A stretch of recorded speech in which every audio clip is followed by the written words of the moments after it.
তবে কি দূরপাল্লার নতুন কোনো ক্ষেপণাস্ত্র ব্যবহার শুরু করে দিয়েছে ইরান?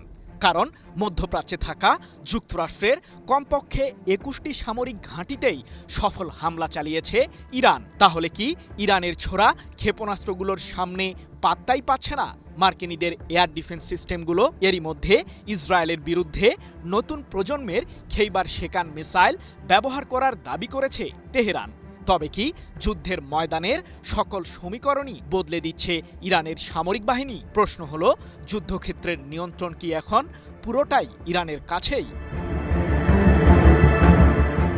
হামলার জবাব যে কেবল পাল্টা প্রতিশোধের মাধ্যমেই দেওয়া সম্ভব তা কড়ায় গণ্ডায় বুঝিয়ে দিচ্ছে ইরান। যুক্তরাষ্ট্র ও ইসরায়েলের যৌথ আগ্রাসনের বিরুদ্ধে দৃঢ়তার সাথেই লড়াই করছে ইরান, যেন শত্রুদের কোনো প্রকার ছাড় দিতেই নারাজ ইরানের সামরিক বাহিনী। তবে কি পরাজয় নিশ্চিত ইহুদিবাদীদের? ইরানের সরকার ব্যবস্থা উৎখাত করার ষড়যন্ত্রে মাতোয়ারা হয়েছিলেন মার্কিন প্রেসিডেন্ট ডোনাল্ড ট্রাম্প। কিন্তু সাম্প্রতিক টানা ৪০ দিনের যুদ্ধেও সেই ষড়যন্ত্র বাস্তবায়ন করতে পারেননি যুক্তরাষ্ট্রের শাসক। উল্টো মধ্যপ্রাচ্যে থাকা মার্কিন ও ইহুদিবাদীদের অস্তিত্বকে ঘিরেই এখন বিভিন্ন ধরনের টানাপোড়েনে আছেন ট্রাম্প। এমনকি ইরানের পক্ষে ইসরায়েলের প্রধানমন্ত্রী বেনিয়ামিন নেতানিয়াহুকে পর্যন্ত ট্রাম্প অনুরোধ করেছেন যে ইহুদিবাদীরা যাতে তেহরানে আবারও হামলা না চালায়। যদিও মার্কিন শাসকের অনুরোধকে ভ্রুক্ষেপই করেননি নেতানিয়াহু। ৭ জুন ইরান জুড়ে হামলা চালিয়ে নিজের আগ্রাসী রূপ দেখিয়েছেন ইসরায়েলের প্রধানমন্ত্রী। তবে প্রশ্ন হলো, ইরান ইস্যুতে কেন ভয় পাচ্ছেন ট্রাম্প? সম্প্রতি ইরানের সরকারের উচ্চমহল দাবি করেছিল যে পূর্বের চেয়েও শক্তিশালী হয়েছে দেশটির সামরিক বাহিনী।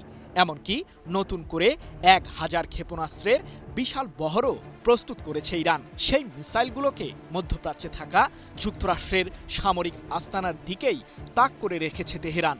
এবার সেটার প্রমাণই দিয়েছে ইরানের সামরিক বাহিনী।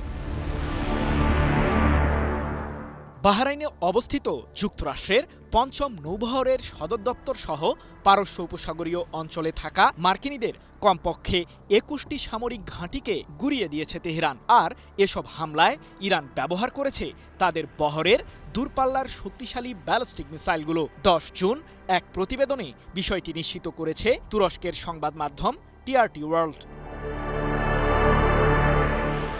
শুধু তাই নয়, ইরানের দক্ষিণাঞ্চলীয় প্রদেশ বুশেহরের আকাশসীমাতেও মার্কিনী একটি আত্মঘাতী ড্রোনকে লক্ষ্যবস্তু বানিয়েছে দেশটির সেই মিসাইলগুলো। এতে ভূপাতিত হয়েছে যুক্তরাষ্ট্রের তৈরি MQ-9 রিপার মডেলের ড্রোনটি। কিন্তু বুশেহরে কেন আগ্রাসন ছড়ানোর পায়তারা চালাচ্ছে যুক্তরাষ্ট্র? ইরানের অন্যতম পারমাণবিক বিদ্যুৎ কেন্দ্রটির অবস্থান এই বুশেহর প্রদেশেই। মূলত এই স্থাপনাটিকে টার্গেট করে সাম্প্রতিক যুদ্ধে বেশ কয়েকবার হামলা চালিয়েছে ইহুদিবাদীরা। তাই তো বিশ্লেষকদের ধারণা, বুশেহর পারমাণবিক বিদ্যুৎ কেন্দ্রটি সফলভাবে ধ্বংস করতে না পারায় সেই আক্ষেপ থেকেই প্রদেশটিতে বারবার আক্রমণ চালাচ্ছে যুক্তরাষ্ট্র। এখন প্রশ্ন হলো, মার্কিনীদের ওই ২১টি সামরিক ঘাঁটিকে কোন মিসাইল দিয়ে লক্ষ্যবস্তু বানিয়েছে ইরান? JBS holdings limited. মধ্যপ্রাচ্য জুড়ে থাকা যুক্তরাষ্ট্রের সামরিক স্থাপনাগুলোকে ঘিরে বহু বছর ধরেই গবেষণা চালিয়ে আসছে ইরান। এমনকি সম্প্রতি খেইবার শেকান মডেলের নতুন প্রজন্মের একটি ব্যালিস্টিক মিসাইলও উন্মোচন করার দাবি করেছে ইরানের সর্বোচ্চ প্রতিরক্ষা বাহিনী IRGC, যেটি ইসরায়েলের বিরুদ্ধে হামলা চালাতে ব্যবহার করেছে তেহরান। যদিও ইরানের সামরিক বহরে খেইবার শেকানের মতো অসংখ্য ক্ষেপণাস্ত্র রয়েছে। সমরবিদদের দাবি, সেসব ক্ষেপণাস্ত্রের হামলা চালানোর গতির কারণেই ইরানের এই মারণাস্ত্রগুলোকে প্রতিহত করতে ব্যর্থ হচ্ছে ইহুদিবাদীরা।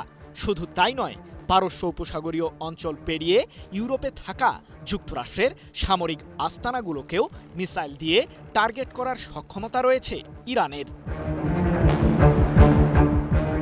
সৃজন মাহমুদ, নিউজ 24।